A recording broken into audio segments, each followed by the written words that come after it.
গাজা সংঘাতকে কেন্দ্র করে সম্প্রতি ইসরায়েলের সঙ্গে ভয়াবহ যুদ্ধে জড়িয়েছে লেবাননের শক্তিশালী সংগঠন হেজবুল্লাহ। ইসরায়েলের বিমান হামলায় একদিনেই লেবাননে প্রায় ৫ শতাধিক মানুষ নিহত হয়েছেন। পাল্টা হামলার হুমকিও দিচ্ছে হেজবুল্লাহ। এদিকে যুক্তরাষ্ট্র সহ শক্তিশালী ১২টি দেশ যুদ্ধবিরতির প্রস্তাব দিলেও তাতে সাড়া দেয়নি ইসরায়েলের প্রধানমন্ত্রী বেনিয়ামিন নেতানিয়াহু। বিস্তারিত শেখ ফরিদের রিপোর্টে। লেবাননে অস্থায়ী যুদ্ধবিরতির আহ্বান জানিয়েছে যুক্তরাষ্ট্র, যুক্তরাজ্য এবং ইউরোপীয় ইউনিয়ন সহ তাদের মিত্ররা। ইসরায়েল হেজবুল্লাহর তীব্র এই লড়াইয়ের মধ্যে ২১ দিনের যুদ্ধবিরতির আহ্বান জানায় তারা। অন্যদিকে ইসরায়েলের প্রধানমন্ত্রী বেনিয়ামিন নেতানিয়াহু এই প্রস্তাবে সরাসরি সাড়া না দিলেও ইসরায়েলি বাহিনীকে আক্রমণ চালিয়ে যাওয়ার নির্দেশ দিয়েছেন।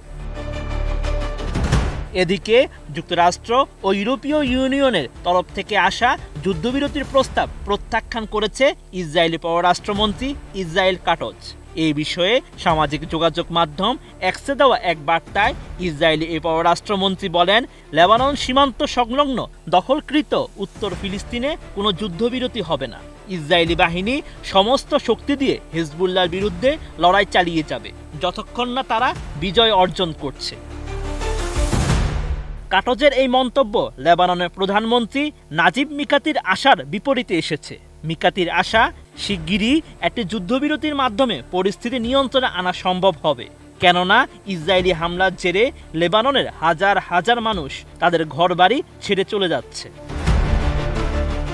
এছাড়া জাতিসংঘে ভাষণ দেওয়ার জন্য ইসরায়েল ত্যাগ করার পর একটি বিবৃতি জারি করেন নেতানিয়াহু।